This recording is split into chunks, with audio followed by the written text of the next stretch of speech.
Welcome to Picks with the Professor, the sports betting show hosted by a real statistics professor back from the other side of the pond. Cousin Jared, you and Jake seem to have held on the fort and no buildings burned up that I'm aware of. So that sounds like things went well. No, it went pretty well. And I mean, based on what you're seeing here on the screen, if you just wanted to stay in Europe for a couple more weeks, I mean, Jake and I weren't going to complain because college football certainly seems to have went pretty well this past week.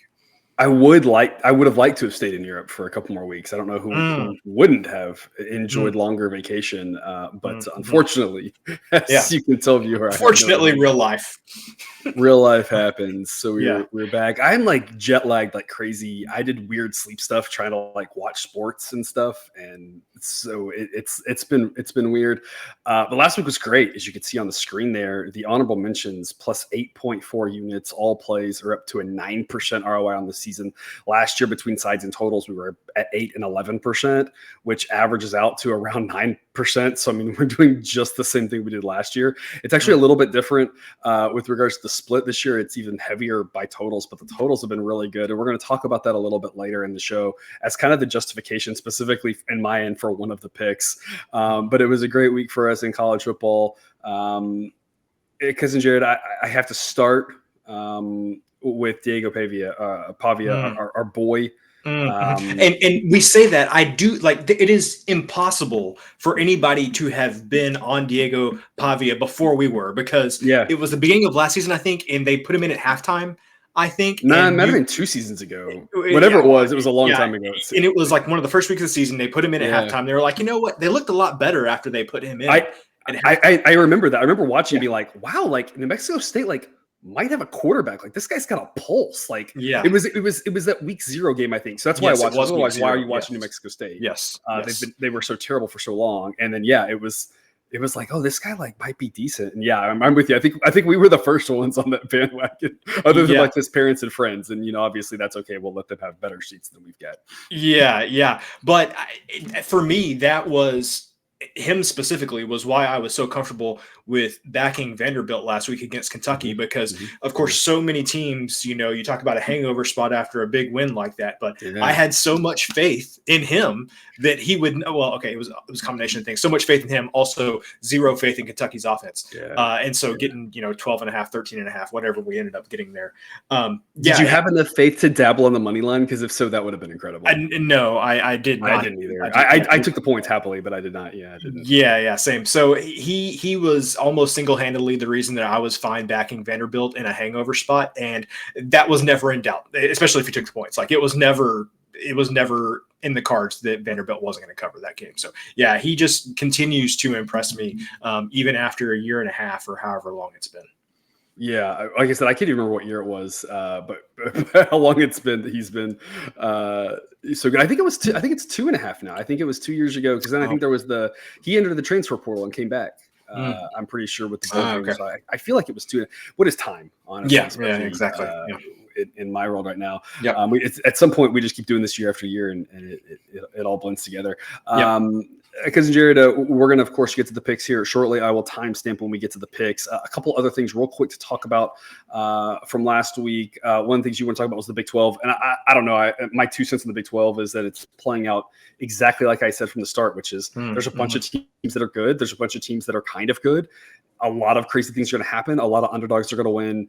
It's going to be weird. And I feel like it's playing out just to my expectations. I think there are a couple of teams who maybe have underperformed my expectations of them specifically, but my expectations had a pretty wide error bar on all of them, because there was a lot of uncertainty. We're halfway through the season almost at this point, and I don't really feel like a lot's changed, other than I think Colorado might be a little bit better than we thought. We still have concerns about their depth. Iowa State might be a little bit better than we thought, but there's really just a lot of, I don't know what's going to happen week to week in the Big 12. It's so fun to watch. What's your take on the Big 12? Well, I want to pose the question to you. Just if I asked you, who do you trust in the Big 12? Just who's the first team that comes into your mind whenever I say that? Iowa State. Okay, good. That's where I was going. After winning at West Virginia last week, the way they did, that was really impressive. And we'll talk about this a little bit later in the show, but that victory over Iowa in the first game of the season 2 is aside from Iowa getting smacked by Ohio State, Iowa has taken care of one business. of the top 3 teams in the country. Yes. Down, if not top 2. Iowa's taking care of business against everybody else. So that victory that Iowa State has there, that has definitely looked better and better. I trust Iowa State. I don't want to say infinitely more, but definitely they are head and shoulders above the rest. They're a tier above, than everybody else. And again, all of those things that you said though are true. Any weekend, somebody can jump up and grab them. But I look at Kansas State. I have questions, even though they're pretty good. Texas Tech is at the top of the standings. But I was going to say with Kansas State, I think the way that they could have lost to Colorado probably would have lost to Colorado if it wasn't for Colorado's second and third best players getting injured. And I say second and third with no disrespect to Travis Hunter, but Shooter Sanders completely balling out and putting the team on his shoulders there, and the value of a quarterback. I say second and third best, but obviously Travis Hunter means so much to that team on both sides of the ball. Him and Horn both being out, that's the concern I have with Kansas State, that they could have easily lost that game, maybe should have lost that game. But I'm like you, I think Kansas State's second. I honestly don't know who's behind that. Like, I don't quite trust. We'll talk about Tech later, but don't trust Tech. That, it just gets... Cincinnati is above 500 in conference play. Don't trust them. But I've come on here almost every week and said I don't know who the best team is in the Big 12. I don't know who the worst team is in the Big 12. Arizona State is one team that has definitely outperformed my expectations of them. But this is the first time where I feel like I do have an answer to one of those questions, and I do think that Iowa State is the best team. I think BYU is the sneaky dark horse in that conversation, that they play a lot of late games. You might not see them. I don't completely trust them yet, but like the results kind of keep coming. BYU. At some point it becomes kind of like Washington has been the few years they've made the playoffs, where it's just the things keep happening, and at some point it's not just random. They have a knack for it. Speaking of obviously top conferences, Big 12, Big 10, SEC is the other one. You had a note here talking about the SEC. So what was that you wanted to?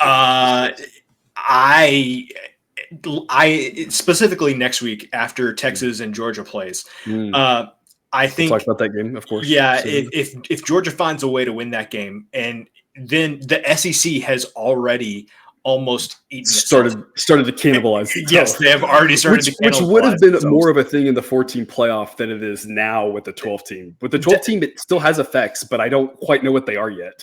Definitely, but Alabama clearly is flawed in some ways. Ole Miss, gosh, I can't seem to win a game that's close. I don't know. I still, for some reason, I can't get away from Ole Miss. I still like Ole Miss, and of course Georgia and Texas. I just think top to bottom, that entire conference, it could flip. It's similar to the Big 12, except at least there's some bottom tier teams in the SEC. But that top tier, the top of the SEC is higher, and the bottom is lower than the Big 12, which makes the Big 12 interesting for slightly different reasons. But yes, the top is all jumbled together.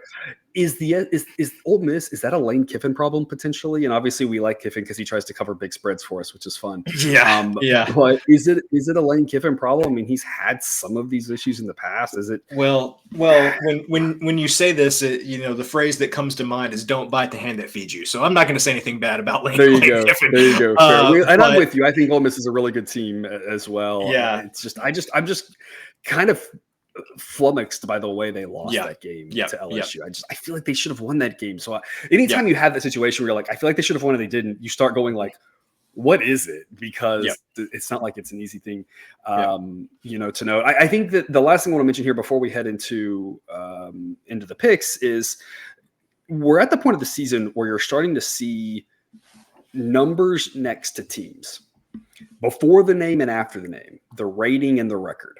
And in both cases, I think we all have grown accustomed as sports bettors. I assume if you're watching this show, you're a sports bettor or your family. Hi, Mom.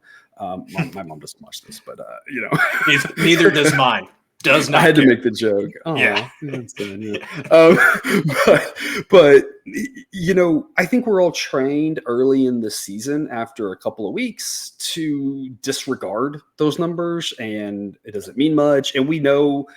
Even at this point of the season, most teams still have a harder schedule remaining than they've played because most teams don't have the toughest non-conference schedule relative to their conference schedule. And so we know the record doesn't mean a lot. We know the ratings don't mean a lot, that the preseason is kind of we probably shouldn't even have ratings, so we all know those things. We're getting to the point of the season where those numbers start to become a little bit, I don't want to say relevant. I still think a good power rating system is important. We provide all of that, of course, here through my systems that I affectionately call Sideline. But you're going to start seeing that. And so I think the thing I want to make people are having think is there's a lot of teams who might be better than their record and a lot of teams that might be worse than their record. It can really cut both ways. Because Jared, do you have insight on any of those teams that jump to mind that you want to talk about? Yeah. And I have to, I mean, this is generally true, but I do think a lot of teams are at the level of their record. Maybe Ole Miss is not one with the 2 losses, but as a general statement, I think the record has been fairly reflective of a lot of teams' performances. But the 2 that I just can't get out of my mind is number 1 is Pitt. Pitt sitting there at 6-0 somehow, and the number of games could have lost 3 games, 4 games. Yes, I don't even know at this point. Yeah, it's at least 3, and they could fit that bill of kind of like what we talked about BYU, where just all of the breaks go their way. But at least with BYU, they have had moments where you were like, oh yeah, like this team is good. They've got something going on here. Pitt has not had that moment yet this season where it's just like, oh yeah, they've got something good going on. It's just always they seem to catch every conceivable break. Something good going on in that they actually seem like they're trying to score points on offense, and that's a massive improvement from most of the teams that we've seen under Narduzzi. So I mean, there's that, but that's not necessarily indicative of a 6-0 team at this point. That is true. And the other one is Illinois. And, I feel like Illinois had the win over Nebraska. That was a good win. They had the win over Kansas, which I still think is a pretty good win. I'm not convinced that Kansas is a bad team. Speaking of teams that are not as bad as their record, Kansas 1-5, not that bad. But I did say a couple of weeks ago, I was like, I can really see Kansas having this like spiral out bad season and everyone being like, oh, Kansas going to Kansas. But that team is much better than that record. It's just they've had a schedule and they've caught no breaks. Yes. But the thing is what happened with Illinois against Purdue on Saturday was that Purdue is a bad team. Their record reflects that. And then they didn't have their quarterback for correct at least the end of that. Yeah. And so the way that Illinois just let Purdue come back, let Purdue put up 50-something points after they fired Graham Harrell, their offensive coordinator, a couple of weeks ago because the offense was doing nothing. That was just, there are some times where we talk about the sideline penalize a team too much or they not penalize a team enough. To me, that's one where I think Illinois deserves quite a big penalty for the way that game played out, even in a win. We are talking Illinois later in the show, I believe. Okay. Or we have a pick in the Illinois game. One of the other. I can't keep it all straight.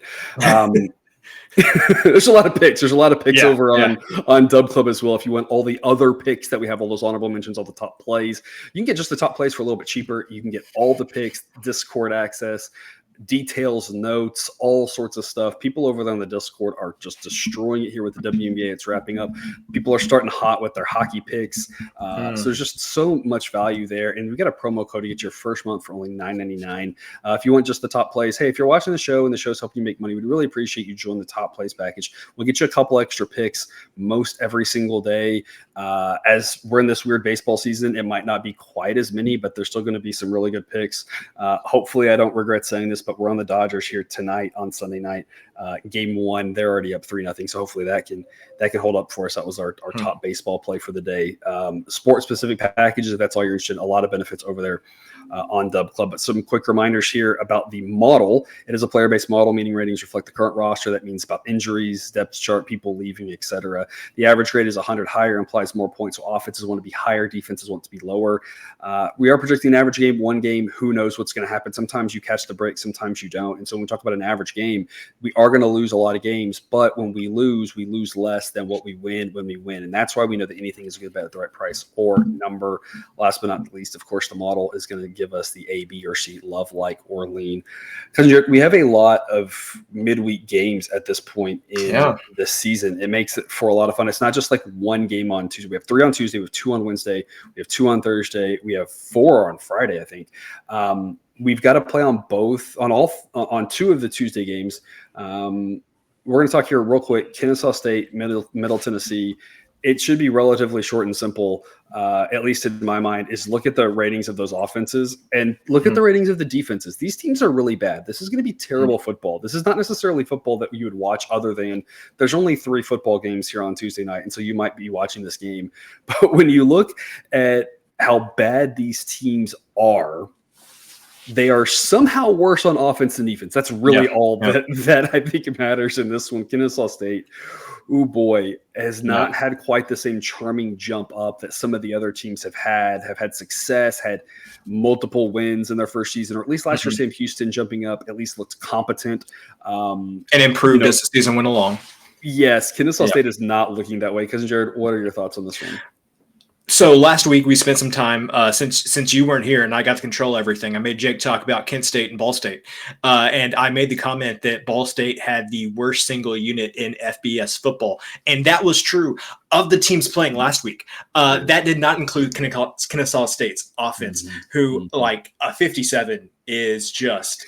That comically bad. Yes. It's almost 3 full standard deviations worse than average. I mean, that's so bad. Yes. And I actually saw something, and this wasn't exactly what was in the tweet, but like the message that it was trying to convey was basically that Kennesaw State had opened up their quarterback competition to all of the quarterbacks on the roster and basically anybody who wanted to come try out. They were looking for answers. And so they were like, that I assume had to be a student. Yeah, well, yes, and there was like 5 guys who could potentially start in this game, and so the fact that could they also make a pretty mean hamburger? I mean, I don't know. That maybe that's how they're going to evaluate it. I don't know, but yeah. So Kennesaw State, at this point in the season, where you're like, we have to completely evaluate every single quarterback we have and find somebody. Like it's just the numbers haven't been there. The actions of the coaching staff show something's not good. I just think Kennesaw State's going to have a very tough time scoring points against anybody, even a team like Middle Tennessee. We're on the under 50.5. Obviously, we'd love 51 or 52, even better. But we talk a lot of times, don't get too caught up on key numbers necessarily. In that, if you miss one, look, is the next one actually more key for the conditional probabilities associated with this specific game? The model thinks this game has an average of 45.5. I really think the key numbers in this game are more like 44, 45, 47, probably less so in college football, probably more like 48. And we get wins on all of those. And so this game's just more likely to land in the 40s than anything else. We could get really lucky with how bad these offenses are and it land in the 30s and we never shred it at all. The last thing I just want to mention here, Middle Tennessee State doesn't really seem to want to play fast or slow. They just kind of play. Kennesaw State seems to be slowing things down a little bit, kind of realizing how terrible they are, which if they've done what you mentioned, right, they know how terrible they are on offense. And we talk about it all the time. If you aren't very good, the best chance you have of winning is to increase your variance, which is to minimize the sample size, which means minimize the number of plays. And so they're really starting to slow down their pace there. As you can see, 115th in the country with regards to their tempo. And so that's another reason to help this game go under. And so we're going to go under 50.5 there on Tuesday.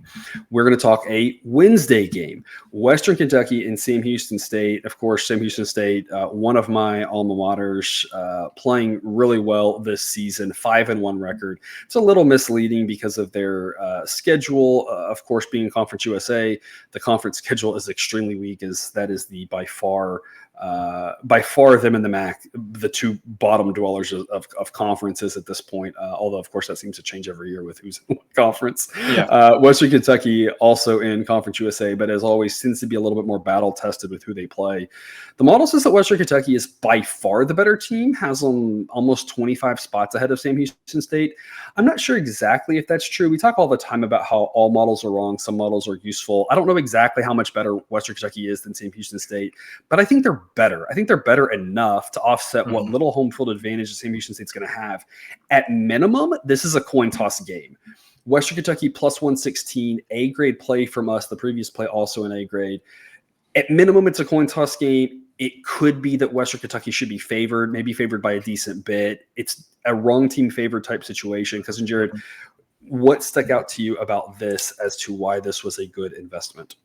Because it does not seem to match what I've seen with my eyes, which is Western Kentucky is a better team.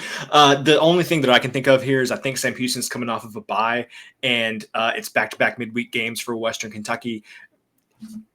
I mean, that's the best I can come up with. But to your point, Sam Houston's home field advantage not going to be that much. Western Kentucky, very used to these weeknight conference games being in Conference USA. That's nothing abnormal for them. So, yeah, I think that Western Kentucky is the much more talented team than Sam Houston, and the home field advantage is not worth what is being given to Sam Houston here. Sam Houston actually, Western Kentucky actually coming off a bye as well, and Sam Houston coming off of a double bye because the last team that both these teams played was UTEP. So interesting. UTEP jokes there, I guess. Yeah, it's like a bye. But I think this is just pretty straightforward. Western Kentucky's the better team. You're getting plus odds. It's too tough to pass up. And so again, a great play for us. Western Kentucky plus 116. That is Wednesday night. But folks, remember, always shop around. Find multiple books to have your money spread across for. Find the best price on money lines every time. You can get 5 cents more, save 5 cents. That's more money when you win, less money when you lose. If you don't have an account there yet, check out BetUS. BetUS, America's favorite sportsbook and casino. Live betting and racebook. We're celebrating 30 years with a historic offer. A 125% sign-up bonus on your first 3 deposits. Plus 10% gambler's insurance. Get started today. BetUS, where the game begins. 2 Thursday games. We're going to skip over those and go to Friday, Oregon and Purdue. Obviously, Purdue playing a bonkers drunk game against Illinois last week. Oregon playing also a bonkers game against Ohio State in a thriller. I still think Oregon's a really good team. I would have thought that kind of no matter who won or lost. I think it's a good point to make here, and we didn't cover this at the start of the show, but it's a good point to make that in that situation, whether one of those teams wins by 1 or loses by 1, it really shouldn't change your feelings on it. Yes, there is a few things that, there are a few things that are going to happen slightly different at the end of the game based off of that. But in reality, that was a tight contest in Oregon, which is one of the toughest places to play, especially with regards to the travel. It's a raucous crowd there, especially at night. So I'm not really sure that whether Oregon wins or loses, that should change your thoughts on them. Oregon's a really good team. Ohio State might still be slightly better for that game being on the road and the way they played there. But we got to the window last week with Oregon. We're actually not taking a side this week. Oregon is a big favorite, and they should be a big favorite. Instead, we're going to take the total. The model thinks the average number of points in this game will be 54. The model's thinking the key numbers on this one are 51, 52, 55. We're going to get under 58.5. We're going to get a freebie key number in here of 58. 59 is also a key number. So if you can find a 59, again, people always shop around. Under 59, even better, but 58 is a key number. And so we like under 58.5. Purdue just came off of a really drunk game. They have no defense. Their offense started playing a little bit better. I think this is a nice buy low spot kind of, in that Purdue just played that high scoring game. And now it's like, everyone thinks they're just going to keep playing these high scoring games. I'm not really sure that's true. On top of that, Oregon played a relatively high scoring game with Ohio State, who was supposed to have a really good defense, but we haven't really seen it this year. The teams that Ohio State should have shut out, they really weren't able to do that against. I think Oregon's defense is going to look a whole lot better than they looked against Ohio State, because Ohio State has a really good offense. Yeah. Going to be able to shut Purdue down. Cousin Jared, what's your take on this one? Yeah, so in the 2 Big Ten conference games that Oregon played prior to Ohio State, the totals in that one were 47 and 41. So if Oregon, so far this season, if Oregon hasn't been pressed to score a lot of points, so the Ohio State or the Boise State game, Oregon's fine with just getting into the mid-30s and kind of riding it out. And very similar, Purdue, whatever happened this past week against Illinois, I kind of already alluded to that with Illinois. I have no idea what that was. But prior to that, in games against FBS competition, Purdue has scored 7, 21, 10, and 6. And I definitely think that Oregon is better than Notre Dame. Purdue played Notre Dame. So maybe you could say Oregon's defense, Notre Dame's defense, may be a little bit similar there. So I just think that Purdue is going to score about 7 to 10 points in this one. Oregon will get 10 sounds right. Yeah, Oregon will get to 38, and you'll end up with a game that's upper 40s, low 50s, in my opinion. There you go. Model says on average 40 to 14, so 38, 14, something like that. That would still, again, get you to the window right there in the mid 50s. So yeah, this one's set a little bit too high. I think it's a nice, I don't want to say zigzag type thing, but a little bit of, sometimes we have to remember that teams aren't exactly what they are the last time we saw them, that they're more than that. And that's why we use the full season of data when we try to make these projections. We weigh what happened recently a little bit heavier, of course, but not so much so that we're going to ignore what happened before. 54 last week. So we're going to go under 58.5, A grade there on Friday. We have another top play on Friday, again, available to people over on Dub Club, but otherwise we will shift into Saturday. Miami against Louisville. We're going to be in the under 61 A grade play on this one. The model says the average game has 54 points. And Jared, this is the one that I alluded to earlier. My thoughts on this are really short and sweet. And it is A grade totals have been insanely good. And so we're not blind backing all of them necessarily, because there are a few that we're like, yeah, I don't know. They probably are successful as well and win as well. But some of those are a little bit more like, I'm not really sure. And the model doesn't take weather into consideration, which hasn't mattered really at all so far this season, because the weather's been pretty nice. It will matter a lot more as we get deeper in the season. And so we'll start doing weather checks. Even though we record so early in the week, we will start kind of saying, this is what we think, and or we'll start being leery of overs and just not touching them earlier in the week. That's not the application here. We're going to go under. So if there is some weird, crazy weather in Louisville, bring it on. It's even better. But to me, the bottom line on this one is 61 is one of your key numbers in the 60s. 62 is the other key number in the low 60s. We're going to go under 61. Model says 54. A grade totals have been well. This is one of the more intriguing games in the noon slot, and that's the other key, I think, is it's the noon slot. And those earlier games can sometimes get a little bit sleepier. I'm hoping for a sleepy start here. First half under might be another way to look, but this is one of the bigger games, and we think the best way to play it is go under based off of how good the model has been with the A grade totals. Because Jared, give us so two things. Number one, Louisville going to be by far the best defense that Miami has played so far this season. So that's the first thing. The second thing is, and I've alluded to this on some of the earlier shows, but I think that Miami is obviously Cam Ward may be the the highest ranked quarterback in the running for Heisman. You got Travis Hunter, you got Genty from Boise State. I would say Cam Ward's probably the quarterback that you could put into that conversation. And definitely early in the season, I was thinking, hey, they're going to want to get stats for Cam Ward so he can get into the conversation like that. He's in the conversation now. I don't think that you have to get him some gaudy stats for people to be talking about him anymore.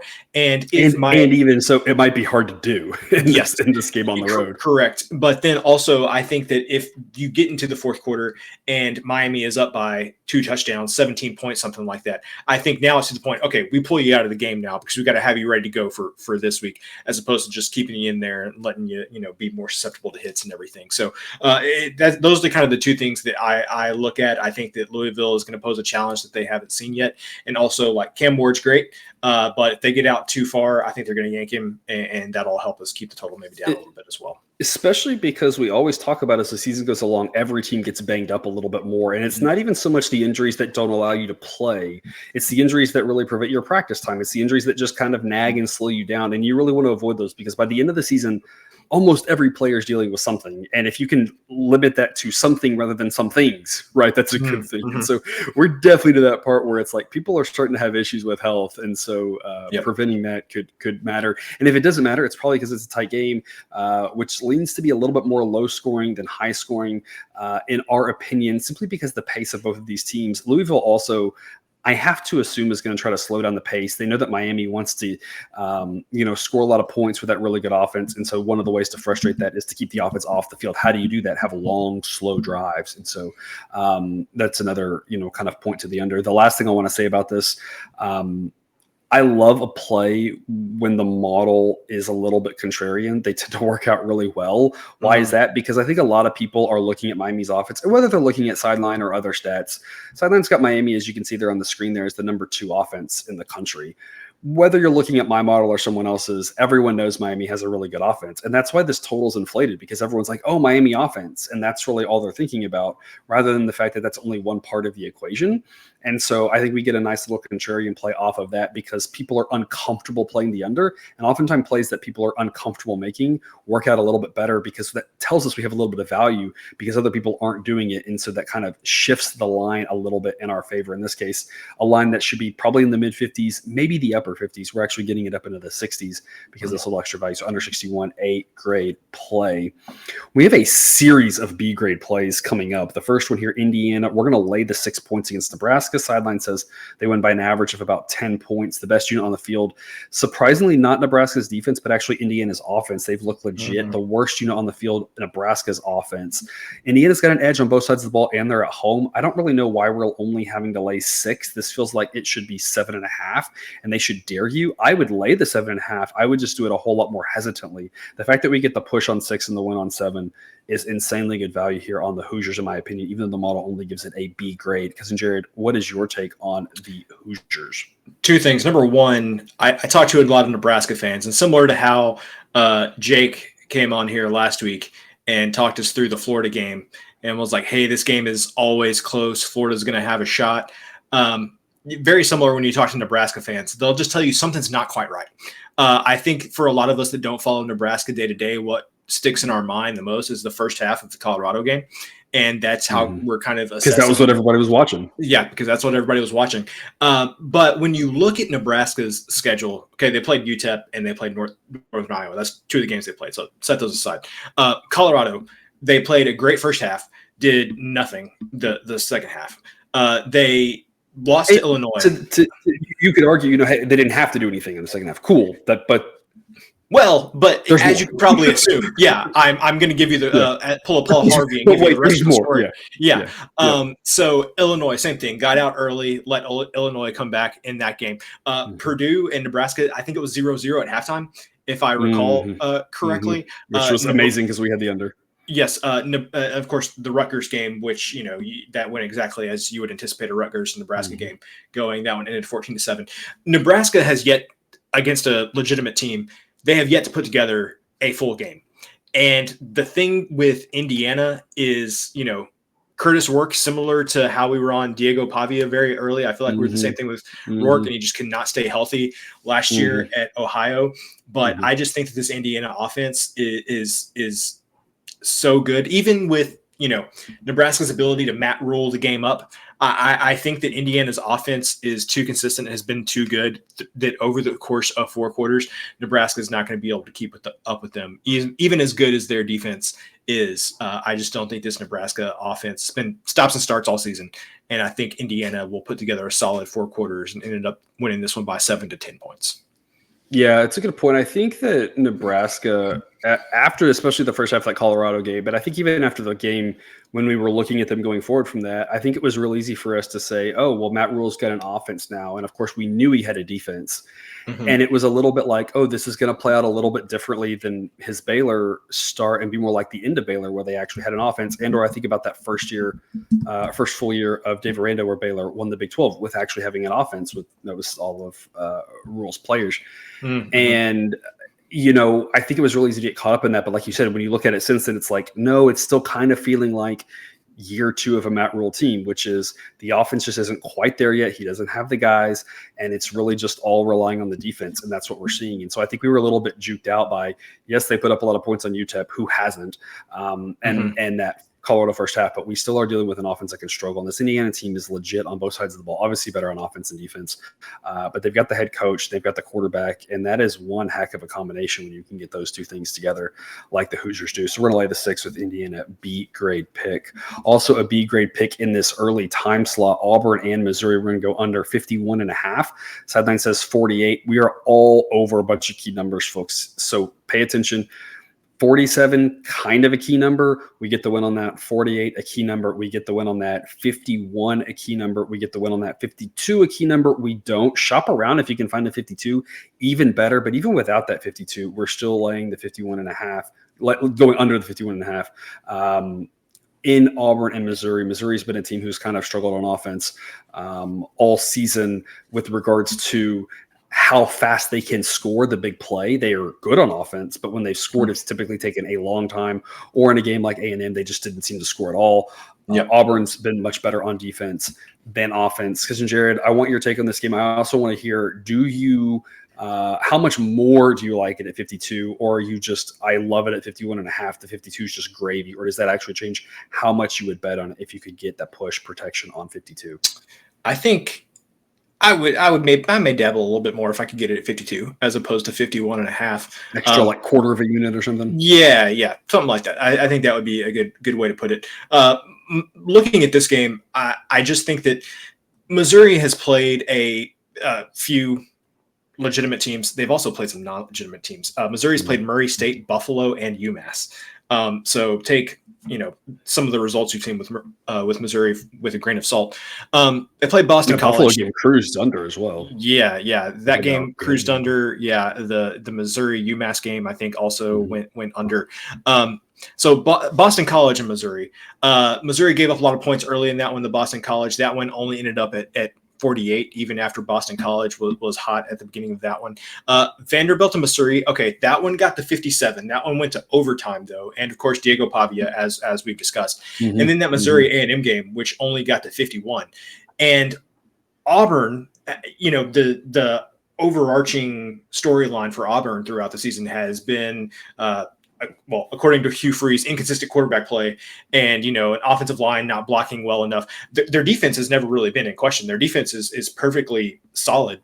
And when I just look at these two teams and how they match up, it feels just like every other big game that they've played with either Boston College or A&M or something similar to that. It's going to be a game that's dominated by the defenses. And I think Auburn especially is going to have a hard time getting anything going. And Missouri is perfectly fine with, scoring in the upper 20s, low 30s or something like that. So I think that both of these teams would have to do something very different than what we've seen from them the rest of the season for this game to go over 51.5. You're an Aggie fan and alum. How do you feel about the fact that we are more or less saying that the Texas A&M offense is more potent than a Hugh Freeze-led offense of a top tier-ish SEC team? Yeah, I don't think Jake and I talked about it. He alluded to it at the beginning, but we didn't talk about the A&M Missouri game really much at all. And I think the biggest thing to take away from that is that A&M's offense is starting to look like what you would have expected a Kansas State offense to look like when Colin Klein was the offensive coordinator there. I think they ran for like 300 yards against Missouri or something like that. They ran for 350 yards against Florida. And so, if A&M can keep doing, of course, you can run for 350 yards every game. You're going to cause people some problems. But, the point of what I'm saying is if you can establish the running game and make people respect the run, open up the play action pass, you're going to be able to cause a lot of problems for teams. So, I'm definitely glad that we're able to say that. But at the same time, it's like just seeing some motions and some shifts and some stuff that Jimbo Fisher didn't do. That's been nice as well. Did he know you could do that stuff is the question. Well, I don't know. I think he had an idea, but just didn't want to adapt. And, Bobby Petrino, I think, got there too and was, I don't know, at some point he was basically like, I was just there doing what he was telling me to do, more or less. So, he allegedly let go, but didn't really let go. So I'm thinking back of Ted Lasso and not the series, which was great, but the actual thing that inspired the series, which was a 5-minute commercial segment for NBC Sports getting the Premier League. And there's a scene there where he's playing FIFA with one of the players in order to learn soccer, and he's getting beat 11-0 or something, which if you don't follow soccer, that's quite a beating. And I think everyone probably knows that I didn't have to say that, but he's using it to learn soccer. And I always wonder, are there things that some of these coaches could learn by playing NCAA football? Because sometimes you clock management. Yeah. I mean, literally, and this is probably a decade ago, and I don't remember who said it, but it was just get some guy who plays Madden all the time. I think that was Simmons who said that. I think it was probably 2 decades ago. He was advocating that. He's get some college intern who plays Madden and just have him on the side next to you who could be like, hey, you should call a timeout right here. Yes, exactly. It's. I mean, I'm sure in the heat of the moment, I'm sure it's difficult. But if that's the only, that's why you have that kid do that. Yes. But he can be that's the only thing you're focusing on. Yeah. Anyway. Yeah, we got way off topic there. Alabama, Tennessee. Because was it cruel of me to drop "We're gonna fade Tennessee" on Jake's first college football show of the season while I leave the country? Was that cruel, or was that just I don't know? I think he was all for it. He was all for it. Yeah, it was an easy cover for us, which was nice. And I got him that he escaped with the win. This Tennessee defense is really good. The Tennessee offense is questionable, and that is, at least for SEC standards, and that is. What a turn of events. I mean, I just did not see that coming. Alabama looks both really good and really questionable. I'm going to say Alabama looks really good. And here's my argument for that. They're a really good team. And if you take the name off the front of the jersey, you'd be like, this is a really good team. Are they the best team in the country? I don't think so. I think the top two are Ohio State and Texas at this point. But I think we're maybe giving them a little bit too much, like, I don't want to say insults, but a little bit too much criticism because of the fact they're Alabama. But they do have some flaws, and we've seen it these last couple of weeks with the loss and then with a game that was, I mean, really much closer than it should have been. And yes, that was a noon kickoff coming off of a loss, but I don't know. And this isn't to say anything about DeBoer as a head coach, because we've raved about him and we think he's a great head coach. But I have to imagine coming off of a loss, the Nick Saban team would have come out and taken care of business if they played the game on a Tuesday at noon in Bakersfield, California. It wouldn't have mattered, with Nick Saban there. And so you do have to wonder about that. It was also a tough spot for Alabama looking ahead to Tennessee as a road game, as a rivalry game. I'm not sure if many people know about that rivalry, but we're going to go A-grade pick on Alabama, minus 125. The fact that this is close to a pick 'em surprises me, because while Alabama has flaws that we have seen, I think we've seen the ceiling for Alabama be so much higher than the ceiling for Tennessee. That offense for Tennessee really struggles. And yes, the defense has been fantastic. And if you're a Tennessee fan, that's got to feel very weird for you. And you got to be really excited about that defense. But the offense has really started to stall.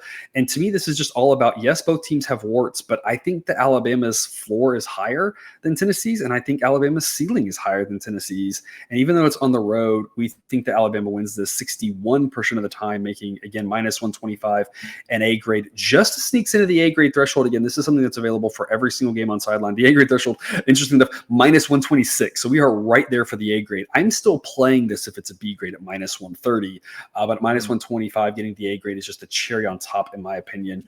Because Jared, what is your take on this game? So don't quote me on this. I think the post-game win expectancy for Vanderbilt in that victory over Alabama was less than 2%. I think it was really small. It was really, really low. Yeah. And I will acknowledge that I often come on this show and say, let's set that game aside. A lot of times I talk about that in the context of like bad FBS teams versus a good FBS team or FCS team, whatever it might be, or a team that plays with a certain pace. Like you just can't compare a team with a certain pace. Like play to Service Academy or something. Yeah. Where you're like, that's weird. Yeah. A game that you lost, where your post-game win expectancy was 98%. I almost want to say something similar. Let's set that aside. And when you do that, if you look at it through that lens and say, okay, Alabama played a close game against South Carolina. That's changed the name there, but that happens with Alabama or Georgia every year. Like Georgia earlier this year with Kentucky. That is just something that happens. Noon kick. Yes. But that game was a noon kick as well, I think. Yeah. It's just the Georgia Kentucky game was night game. Still, wild things happen when people get all liquored up and everything. So, but the point still stands. I think that I'm just another way of reiterating what you just said. I think that we might be criticizing Alabama a little too heavily. And of course, did the Vanderbilt loss expose some issues? Of course it did. Yeah. But you play that game 100 times. The second half of the Georgia game exposed some issues. Absolutely. Is Tennessee's offense as good as Georgia's? No. No, not at all. Not at all. So I like Alabama here as well. I mean, Jake said it last week that Tennessee offense is overrated. At least me personally, I thought the Oklahoma game, like Oklahoma's so bad on offense that Tennessee just didn't have to do anything. Like they specifically shut it down because they knew they did not have to do anything. But then just week after week, Arkansas and then last week against Florida, it's just the same thing over and over. And let me tell you, as watching A&M that played Florida this year, and we rushed for that 350 yards. That Florida defense was not something at the time that was very imposing. Maybe they've found something there, but yeah, I think that's still a ding against Tennessee. And yeah, I have just more faith in Alabama's offense than I do with Tennessee's right now. And that is not something I thought I would be saying at this point in the season. Yep, that's a 3:30 game, 4 p.m. Eastern, Baylor and Texas Tech. Cousin Jared, the last time we talked about Baylor, I think after the show you said something to the effect of you should have done the intro lead and then thrown it to me. So we'll try that out, see how it goes. 4 p.m. Eastern. Baylor at Texas Tech. Both teams coming off of a bye. Baylor, it just every time that you think it can't get worse, they find a way to make it worse. You look at their schedule and you think that, man, if they didn't win that game against Colorado, that's going to come back to bite them. They have a victory over Air Force that we thought might have been okay, but, man, Air Force has kind of bottomed out. On the other side of that, you've got Texas Tech, who somehow is 3-0 and sitting atop the Big 12 standings. The conference that we've talked so much about, Texas Tech is leading it. The memory that I have from Texas Tech this season is them beating Abilene Christian in a game they should have lost. In overtime, right? In overtime, yes. And then going to Washington State and getting just bug on the windshield against Washington State in that game. And then Texas Tech has seemingly turned it around. I don't have any faith in Baylor. I don't have a lot of faith in Texas Tech, but definitely not in Baylor. And so I would like you to tell me, why are we going to lay the points, lay 6.5 with Texas Tech here? Yeah, we're only 6.5 with Tech. Be a great pick. I have a couple of bullet points for this game really in my head. The first main bullet point is, folks, this is the Butt Bowl. If you see the logo, BU and TT, it's the Butt Bowl. And both of these teams are a little butt. But one team is more butt than the other. And that's why we're going to lay the 6.5, because Baylor's a lot more butt than Tech is. So I just had to have some fun with that one. But I mean, that's really the bbottom line to me, is that Tech has some question marks, and those earlier games are really concerning. I'm not really just buying into this, 3-0 conference thing necessarily. The model is, that's why they're still in number 28 according to it. But I've seen a lot of Baylor play, and they're just not that good. And all the changes that were made, I think they did a good job by bringing in a good offensive mind in Spavital, someone who you're familiar with as an A&M alum. But they're wanting to be a run-first team that can't run the ball. Aranda's calling the plays on defense, and it looks worse than ever. I don't know. I thought he shouldn't be around this year, and I unless something changes, and I don't know what would change. I don't see that happens. Baylor was on a bye last week. It was one of the best Saturdays that I had all season with regards to my fandom, because we're going to lose. One of those things where I don't know. Texas Tech is a notoriously really tough place to play, and I don't know how this team, who couldn't get it done against Colorado, despite the fact that they got multiple big special teams plays, how they're going to go in and hang in that atmosphere. I kind of see it being a little bit like that Iowa State game.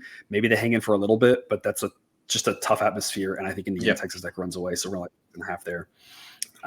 With the Red Raiders. But speaking of Colorado, we are also on them for the 4 p.m. game against Arizona, plus 140. We are marking Horn and Hunter as questionable. This is being recorded on Sunday nights, so we don't really have a lot of injury updates on these things. We kind of try to do a little bit of a reset every week, where we kind of take, hey, anybody who was doubtful, make them questionable becomes probable, that sort of thing. New injuries, we kind of just throw them as questionable unless it's unfortunate, like the Aiden Hutchinson thing with the Lions, where it's like, oh my gosh, that's dead. Thankfully, they did not show us the replay, and I did not rewind to go see it. If anybody was watching the Cowboys Lions game here, so that's a big thing, obviously, and that could really change the line. It could really change the probabilities. But having them both as questionable is kind of one of them plays, one of them doesn't. We're kind of cutting it in the middle here. We've got this as a wrong team favorite, that Colorado, even on the road, should win this game. I think that this Arizona team has taken a step back. I thought they would take a step back losing their coach, because I thought that they had a pretty good coach. He obviously went to Washington once DeBro went to Alabama, and started that chain reaction. Not to say that they don't have a good coach, but it's just a little bit of a different setup, different system. It's not easy to just figure this out year one. Fafita looks like he's taken a step back with regards to his play. They're kind of like all about McMillan at wide receiver, and that's it. If you can shut him down, Arizona's offense gets a little bit lost. The weakest unit on the field is Arizona's defense. Cousin Jared, I'm going to say I think this really boils down to Travis Hunter. If he's out there on the field and can cover McMillan, I think Colorado has a really good chance to win this game. And so we'll like the plus 140 A grade play from us. If he's not, I still think this is a coin toss type game. Where do you stand on it? So I came on here a couple of weeks ago and I said that Colorado whooping up on Central Florida was the best game that they have played since Dion had been there. And I guess I'm probably still going to stand by it was such that. a complete victory. Yeah, I'm probably still going to stand by that, but I may put that Kansas State loss as the second best game that they have played since he's been. Well, and I think if nothing else, it was the best game that Shedeur Sanders has played. I mean, him carrying the team like that with those guys hurt, I mean, that was really impressive. Which honestly, matters because of how important the quarterback play is. Well, and I can't say anything, but I kind of expect that from him at this point. He's kind of been, with defenders draped all over him at times, done nothing but make plays last year, except maybe there was a stretch last season where he was getting banged up and the offensive line was banged up and they were already bad. So they went through a little stretch the back half of last season. But I was really impressed with Colorado in that game. Kansas State, for the warts that they have, they're a very solid team. They're just Kansas State, they're not going to beat themselves. All of those things that you say about really good teams. Yeah. And Colorado hung in there with them the entire game with two of their best players out. And so I just think that I trust them a lot more than I trust Arizona at this point, because Arizona, they've had the one good game, ironically, against Kansas State. But then outside of that, they haven't done anything really this year. The offense has had had stops and starts. And like you said, if you can take out McMillan, what else are they going to do on offense? They had the 4 turnovers against BYU that kind of did them in this last week. I think that Colorado was put in the absolute worst situation possible last week, and they still played well. Arizona has been put in bad situations. Let's put it this way. Arizona has put themselves in bad situations this year and have not been able to overcome those. Colorado almost overcame the worst situations with injuries and everything. So I like Colorado a lot. I've become more and more impressed with them with each passing week. And if I can get them plus odds here, definitely going to do it. Yeah, I think, obviously you changed the home road dynamic of this from last week at Kansas State, home versus Arizona. But Arizona is just a much weaker team than Kansas State. That's really the simplest part to it. And of course, the health of those guys matters. So keep an eye on that. But otherwise, like I said, plus odds in Colorado is definitely worth keeping an eye on if you want to hold off a little bit on the injury report. Of course, just know that your price is going to get better or worse. And that's the thing is, I think we'd still be on Colorado. It's just that the price, if one or both of those guys is ruled out earlier in the week, we aren't going to be doing plus 140. We'd be getting plus 160. We'd like them, or plus 180. We like them. If they're ruled that they're going to be in, we'd still like Colorado, but now you're going to get some only even money, and we'd still think that'd be a good move. So it's going to probably move relatively similar with regards to we're still going to like it. It's just with the new information, you're going to get a different price. So it kind of doesn't really matter in my mind. But if you want to wait, keep an eye on them, go for it. But Colorado, we think, is the right move here. We've got 3 games here at 7 p.m. Eastern, or in the 7 or 7:30 p.m. Eastern time slot, including the game of the week coming up shortly. And then we have a late night game to round out our Baker's Dozen picks for you here. But before we get to the game of the week, LSU, Arkansas. LSU's defense at number 54. I don't remember if we talked about this on show or not, but we talked about it before one of the previous shows. My mind sees number 54 and it's like, oh, the LSU defense isn't bad. And then you asked me, you were like, yeah, but where are they relative to Power 4? And it's like 4th from the bottom or something. And it's it's not that, it may not be quite that, but it's not good. And I think that's the bottom line, is this LSU team can score, and for Power 5 standards, Power 4 standards, their defense is just really bad. Both teams go at above average pace. Arkansas just wants to get up and down and play fast, fun football. This should be a really fun game to watch. Should be a lot of points. We think the average game has about 61 points. We're going to go over 57. It is a B grade, almost to an A grade. Unfortunately, we're in no man's land with regards to the key numbers. I would just go ahead and lock it in here at 57 because 58, 59 are your keys. I don't think it's going to drop to 55. That would be incredible. But I think I wouldn't be surprised if this starts eking closer to 60 as the week goes along and closes around 60. That's where it probably should be. But the model thinks that the 61, 62 key numbers are more likely than anything else really here. And the fact that we get the win on 58, 59 is just an added bonus. So we're going to go over on this one. Kissinger, tell us more. So first of all, I want to put LSU's, 26, 29 points, whatever it was, against Ole Miss into context here. Against real FBS teams, I say real because Ole Miss had played Middle Tennessee. Ole Miss had given up 6, 13, and 20 points. And so the 29 points that LSU put up, I think if you were to look at the guts of sideline and see the ratings that each individual player has, the one that's going to raise your eyebrows the most is all of the ratings of Ole Miss's defense. They have a bunch of good players on that defense. So the 29 points that LSU, and I know that's why the model still likes Ole Miss so much, because it's like this team is so talented. And so I think even though it was an overtime, that 29 points that LSU put up on Ole Miss is not anything to sneeze at. I want to flip over to Arkansas real quick, and gonna put a little scare into you here real quick. Arkansas has played 3 straight games where the total did not get out of the 30s, and so I want to acknowledge that. But at the same time, those defenses have been Auburn, who we talked about earlier, solid defense, A&M, solid defense. And the last team that they played was, where is it? Lost it. Tennessee, of course, who we have talked ad nauseum about their defense over the past couple of weeks. LSU's defense is not in the realm of those teams. Not in the stadium, not in the city, not in the county, no. And so I think we're going to get a classic Bobby Petrino offense game. I think there's going to be some fireworks in this one from both teams, because I think the offensive side of the ball, obviously better than the defense for each team. So, I think we're going to get a Bobby Petrino special here. LSU is going to do what they do on offense, and I wouldn't be surprised if this game gets into the mid-60s or maybe even 70. I think this is going to play out a lot like the Arkansas-Oklahoma State game. Close, kind of under the wire, a lot of points. Sideline says 32 to 29. It's hard to get to those numbers necessarily, but even something like 31-28 would get us to 59, and that would get us to the window. And I can easily see a situation like that, of course. And then even if we more land in the 27-27 range, it's only 54, but then of course you'd have to have more points because overtime. So there's just a lot of ways I think we can get here into the very upper 50s at the key numbers, 58, 59, or into the 60s. So we're going to go over B grade pick over 57 in LSU Arkansas. And of course, 56 minutes into the show, the moment that most people have been waiting for, the game of the week, game of the year, game of the century, whatever we're calling it here. The game of the century of the week with the new conferences. Yes. Game of the century of the week.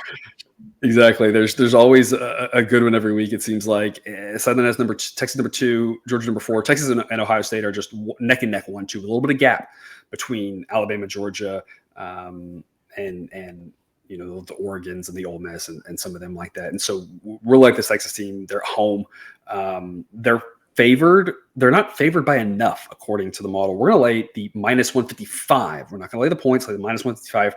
About as steep as we tend to go on laying the odds here. We don't tend to like laying odds. We don't tend to like laying bigger odds. But this is one where, just with how we've coded it in, that's what the official pick is. If you want to play a little more, little safer with the price, but a little more aggressive with laying the points, you can go that route. The model says Texas wins by an average of 6.5 points. At the average score of the scheme is 30-23. I mean, Quinn Ewers didn't look great against Oklahoma. That's a little bit of a concern. Hopefully it's just that was your, kind of get back in the groove thing, and now you're ready for Georgia. Georgia has some flaws. We've seen them all season long. Texas might be one of the few teams that doesn't have a flaw. They've just got so much talent everywhere. It's really impressive. So we're going to go with the Longhorns here at -155. A grade. Cousin Jared, what's your take on this one? Very similar to what you just said. Obviously, what we saw with Alabama and Georgia, and of course Texas, could do something very similar on offense to what Alabama does. Ewers a different type of quarterback than Milroe, but outcome ultimately could be the same. And definitely could have been a look-ahead spot. But what Mississippi State did to Georgia, putting up all of the points they did, that I've been saying it all season that Georgia's defense is not as good as you want. They're good. They're just not the old Georgia defense. That gives me a little bit of pause. And my primary thoughts are very similar to what you just said. Like, we have just seen the issues that Georgia has. They can pop up at any moment. Still a great team. But Texas, they haven't popped up yet. They can kind of play the way that they want to play. went and faced off against a very, very physical Michigan team and dispatched of them handily. If not for a turnover in a short field, would have shut out Oklahoma. I wonder when the last shutout was in the Red River game. It's probably been a while. So I just probably think, Oklahoma shutting out Texas. Oh yeah, probably. I can't. I just think Texas has showed us absolutely everything that they have to show us, and Georgia has shown just enough of some issues that I think that Texas should win this one.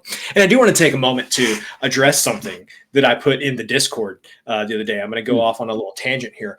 Taekwon Roberson was the backup quarterback for Kansas State, and I saw that and I thought, oh, I bet that's L. Roberson's son. And nobody in the Discord probably thought I was crazy or something. L. Roberson was the quarterback for Kansas State in circa 2003 or something like that. And I realized, well, I've known that I've had a problem, but I also realized that I was surrounded by enablers because one of my really good friends growing up, his dad was a really big Texas fan. And I think they had DirecTV when we were growing up, and DirecTV was in a carriage dispute with Disney or ABC at the time. And we actually rented a hotel room to go watch Texas and Kansas State play. So this would have been 2000. I think Vince Young was on the team. Mock might have been starting at the time, Chance Mock or whatever. Mock, I can't remember. Yeah. He may have been starting at the time, and Roberson was a quarterback. That would have been 03 maybe? Yes, it was about 2003. So I just that's the moment that I realized that, yes, I have a problem, but I was also surrounded by enablers with this. Did you also find out if that was his son? It was not his son, unfortunately. Okay. No. That's the quarterback who was the quarterback at UConn last year. Yes. Transferred to Kansas State. Yes. I did look it up. Texas actually shut out Oklahoma 2 years ago in 2022, 49-0. I feel like I missed that. Yeah. Texas was shut out back in 2004. The last time before that Oklahoma had 0 points is back in 1965. So you don't see a lot of zeros. You don't see a lot of threes. So that's pretty impressive there. So we're going to go with Texas here again, minus 155.8 grade. Also at that same 7:30 time slot, I assume this is the Peacock game. Whether it's on NBC or not, who knows? It might not be the prettiest game to watch, as we always talk about. You don't have to watch them to make the monies. Iowa and Michigan State, the Iowa offense is better than it's ever been. At least in recent memory, obviously not ever, but in recent memory, the issue isn't their offense, because their offense is actually not terrible. Michigan State's offense is terrible, and that's the big problem here. They've got a long rebuild. I think we knew that. There's nothing really surprising there. We're going to lay 6 with Iowa. B grade model says they win by an average of 10. It's a very similar situation to when we laid 6 earlier in the show, in a game that we thought that Indiana would win by about 10, if I remember correctly. Because Jared, I have one quick, simple thought on this one. This is what we talk about all the time with Iowa. When they play one of the top teams, they cannot hang. Their defense is good, but it's on the field a lot. It finally breaks. Offensively, they just can't hack it against the teams like Ohio State. Michigan State's not one of those teams. And when they play inferior talent, they take care of business. And they've been really good to us. We back them against inferior competition. That's what Michigan State is. Even though it's on the road, we're going to lay the 6. What's your take on it? Against FBS competition this year, Iowa has scored 19 against Iowa State, 38, 31, 7 to Ohio State, and then 40. I mean, it's quietly becoming the Iowa that you always wanted them to be. And this was a team I wanted to talk about at the top of the show, but since we're going to talk about them here, figured out to wait until now. But I think Iowa is going to be an amazing litmus test for the 12-team playoff, because they have 2 losses, by 1 point to Iowa State, and then, of course, lost by 4 touchdowns to Ohio State a couple of weeks ago. Here's Iowa's remaining schedule. Playing Michigan State, the game that we're talking about this coming week. At home to Northwestern. At home to Wisconsin. Traveling to UCLA. Traveling to Maryland. And then the last game of the season, the day after Thanksgiving, at home against Nebraska. That's got 10-2 written all over it. That has 10-2 written all over it, with a 4-touchdown loss to Ohio State and a 1-point loss to Iowa State, who may or may not win the Big. Who may make the playoff. Yeah. I think that conversation is going to be fascinating as to what they do with Iowa. So there's, I feel like there are articles popping up all over the internet now about the Army-Navy playing 2 weeks in a row because both of them were so good. We talked about that 2 or 3 weeks ago. So here's the next one that's going to be coming up. I'm going to tell you about it here first. 10-2 Iowa, should they be in the playoff? You're going to start seeing some stuff about that in the next few weeks. I've got an answer for you. The answer is no. And the reason I say that is I think there will be better teams in the Big Ten. Those are better teams in other conferences. I think the resume would be worthy of that slot. But again, I think we've seen it too many times from this Iowa team. I think they get destroyed the first round because when they play teams that are better than them, it does not end well for them. And that's what we saw against Ohio State. And so, no offense, Iowa fans. You're the nicest people out there, but I think your team's good, not great. Yeah, and you do have a point in that. Obviously, Ohio State, you would say, is better than them. Penn State and Oregon, you've got those three. But then, the team that we talked about earlier today, Indiana, also sitting at 6-0, and also a favorable schedule down the stretch. So it's going to be interesting to see who actually makes it to the Big Ten championship game. Yep. So laying the 6 with Iowa, again, bottom line, they take care of business against inferior opponents, and that's what we have here. It doesn't guarantee a win. It just means that we like our chances. So we're going to lay the 6 with them, be great pick. And then wrapping us up with some after dark. We always try to get an after dark pick here if we can. Some weeks is harder than others, but 10:30 p.m. Eastern, TCU at Utah. Should we pour one out for Cam Rising?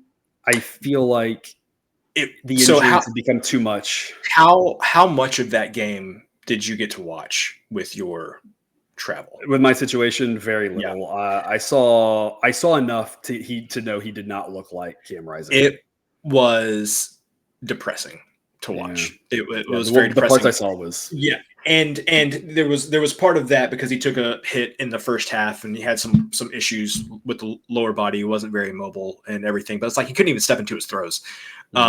So it was just it was disheartening. It was very disheartening for as much as we've waited for him to finally come back and finally. And he was so good when he was healthy. Yes. And I think his injury happened in like January of 2023. So I mean, it had been like 21 months really since he played a full game. And Rose Bowl, I believe. Just talk about him, and then come out, and that was the best that he could do by not his fault, just atrophy and lack of reps and the finger problem and the hit on the lower body. It was not pleasant to watch. Yeah. It's unfortunate. We talked about that. That's why we liked Arizona State last week. At home as getting all those points, we were like, Cam Rising may not play. If he does, we still don't know what we're getting from him. The value that the model gives to the quarterback situation for Utah is as low as it's been in a while. At least last year they had competent backups. This year it's a little bit of a rougher situation. Both the guys who were playing last year behind him transferred, and that is less than ideal for them. I don't really trust TCU, but we're going to take the 7 with TCU. The model says Utah wins by an average of about 4.6. That's relatively close to the home field edge that they're going to get. They do have a nice home field advantage playing at altitude. So the model has these teams relatively close. You can see that number 58, number 56. This is one where I'm like, these two teams are pretty close. I don't know what's going to happen. Just give me 7 points. There are some 6.5s out there. There are some 7s out there. At least at the time of this recording, there were multiples of both. As always, shop around, get you that 7. That push protection there is pretty valuable. B grade pick, but I mean, I just have no idea what's going to happen in this game. Like, literally anything can happen. Sprinkling on the money line is not crazy because literally anything can happen in this game, and it wouldn't shock me. And so, why not just go with the team that's getting the plus odds of the points? Because these two teams are just so messed up at this point. Yeah, Jared, what's your take? Number one, why did Bryson Barnes transfer? Like, he didn't have the best season last year at Utah, but I mean, I feel like we can confidently say he would have been playing for at least the first few weeks of this season. I have to assume it was the thought that he wasn't going to be able to play and he wanted to go somewhere that he could play. And I believe now he's just the backup at Utah State. Yeah, he went to Utah State, and he's backing up Petros, the guy that was in Iowa. It was bad Iowa, which makes no sense to me because the model thinks Barnes is a better quarterback. So I don't know. I can't answer that question for you. Yeah, the whole thing very strange. Anyway, my thoughts on this game are TCU needs help on defense. And the best help that they may get all season is playing Utah's offense. We talked about LSU's defense being bad. This one's worse. Yeah. They don't have the offense that LSU does to get them out of some of those issues. And you talked about the bottom of the Big 12 isn't as bad as the bottom of the SEC. You know, LSU's got some games against the bottom of the SEC teams where they can kind of cover that up too. There's nowhere to hide in the Big 12. There's just nowhere to hide. Baylor. Yeah. Well, okay. Yeah, but Baylor, Houston on offense, at least. So anyway, I think if TCU is going to have a chance in any game, it's going to be this one because I think that Utah's offense is not going to be able to put up enough points to put TCU away, and TCU can stay in it through the very end. So love the fact that we can get a touchdown here. This is one that I would say I'd be surprised if this hangs at a touchdown. I would expect this maybe kind of 6.5 or 6 or something like that.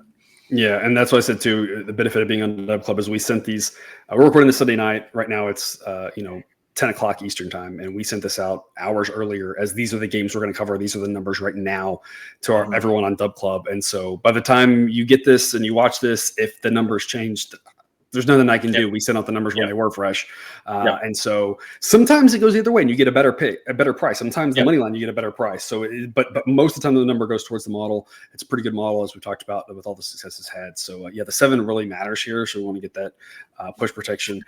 Again, no idea what's going to happen with both these teams. We talk about TCU's defense being bad. We talk about LSU's defense being bad, being in the 50s and the 60s, but folks, look at Utah's offense in the 70s. I mean, for Power 4 standards, this is not great football with regards to the level that we expect out of Power 4 teams. Both of these teams are well coached, but you really do have to wonder, is this the end of the road for Whittingham? He's been there for a long time. At some point, things run out and you move on. And this has been one of the weaker units that they've had in quite some time. Whereas I don't think that's necessarily quite as much on the table for TCU and Sonny Dykes. So that bodes potentially well, at least in that regard. So we're going to take the 7 with TCU. That's all we got. Again, promo codes to get discounts for Dub Club, whether you want just the top plays, not a lot of money, or you want all sorts of goodies. Check that out. It's also in the link in the show description if you want as well. Cousin Jared, do you have any parting words for the viewer after the 13 picks in an episode that did get back over an hour? College football is delivered almost every single week this year, and I don't see why that won't be the case this coming week. The games have been unbelievable. And the profits have been as well. It's not just the games. That is true as well. The profits as well. As always, folks, we do thank you for watching. We wish you the best of luck, and we remind you that you can eat your betting money, but please don't bet your eating money.